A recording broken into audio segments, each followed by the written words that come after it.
समंदर में आईएनएस सूरत और आईएनएस उदयगिरी की गर्जना, मोदी का मिशन समंदर समझिए।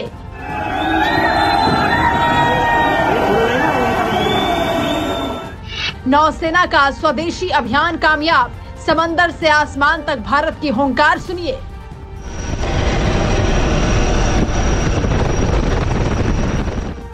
हिंद प्रशांत महासागर में सबसे बड़ा घेरा तैयार, दुश्मनों की जल कब्र वाली तैयारी देखिए।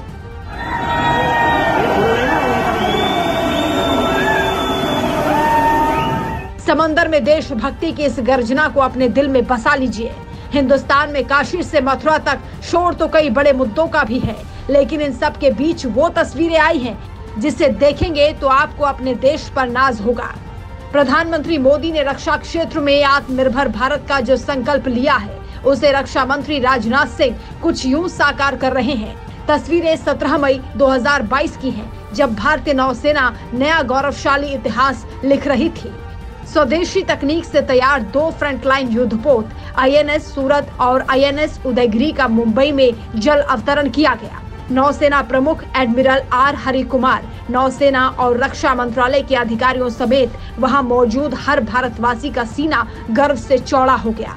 कई लोगों को ये शिकायत रहती है कि राजनाथ सिंह इन दिनों खबरों में ज्यादा नजर नहीं आते, बचते बचाते बयान देते हैं। ऐसे ही लोगों को जवाब दे रही हैं ये तस्वीरें, क्योंकि जब मिशन बड़ा हो तो जुबान से ज्यादा काम बोलता है, और ये राजनाथ सिंह जैसे मंझे हुए राजनेता बखूबी जानते हैं। आप हमारे साथ अगले 2 मिनट तक बने रहिए। हम आपको दिखाएंगे कैसे समंदर से आसमान तक पीएम मोदी के साथ राजनाथ सिंह जय हिंद वाली हुंकार का बदलाव मुमकिन कर रहे हैं। आईएनएस सूरत, आईएनएस उदयगिरी का खाका नौसेना डिजाइन निदेशालय ने तैयार किया, एमडीएल मुंबई ने साकार किया।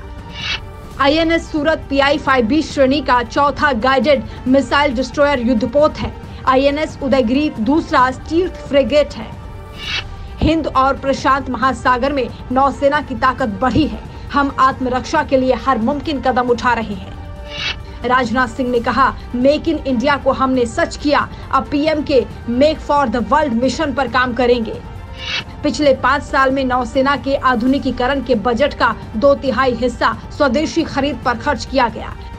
नौसेना ने 41 जहाजों और पनडुब्बियों का ऑर्डर किया, जिसमें 39 भारतीय शिपयार्ड हैं। ये बड़ी उपलब्धि है। रक्षा मंत्री राजनाथ सिंह ने हाल ही में अमेरिकी इंडो पैसिफिक कमान के मुख्यालय की यात्रा भी की है। इसमें कोई शक नहीं कि भारतीय नौसेना की साख बढ़ी है और सभी शक्तिशाली देश आज हमारे साथ मिलकर काम करना चाहते हैं। भारतीय नौसेना ने पिछले कुछ सालों में स्वदेशी जहाजों और पनडुब्बियों की जो खेप तैयार की है, उससे देश का हौसला बढ़ा है। अब आपको रक्षा मंत्री राजनाथ सिंह की एक और तस्वीर दिखाते हैं। राजनाथ सिंह ने भारतीय नौसेना की P-8I फाइटर प्लेन में भी उड़ान भरी। समंदर में लंबी दूरी की निगरानी और इमेजरी इंटेलिजेंस के लिए इस विमान का इस्तेमाल होता है। राजनाथ सिंह ने 2 पायलट और 3 महिला अधिकारियों के साथ उड़ान भरी और आसमान से समंदर तक एक एक बारीकी समझी। 1 हफ्ते में नौसेना के लिए तीसरा गौरव का पल वो था जब DRDO के साथ मिलकर नौसेना ने ओडिशा के चांदीपुर तट से स्वदेशी एंटीशिप मिसाइल का परीक्षण किया। ये मिसाइल समुद्र की सतह से कुछ ही फीट ऊपर तेजी से उड़ती है और टारगेट को हिट करती है। एक्सपर्ट्स की माने तो दुश्मनों के रडार इसे कैच नहीं कर पाएंगे और धोखा खा जाएंगे। इसकी लॉन्चिंग सीकिंग 42B हेलीकॉप्टर से की गई है। अब ये मिसाइल नौसेना के हेलीकॉप्टर्स में लगाई जाएगी। इन तस्वीरों को गौर से देखेंगे तो आपको एहसास होगा, हमारी सेना बदल रही है। हमारी सेना के काम करने का तरीका बदल रहा है। देसी तकनीक से विदेशी साजिशों को मात देने का दमखम बदल रहा है। टीम बदलाव।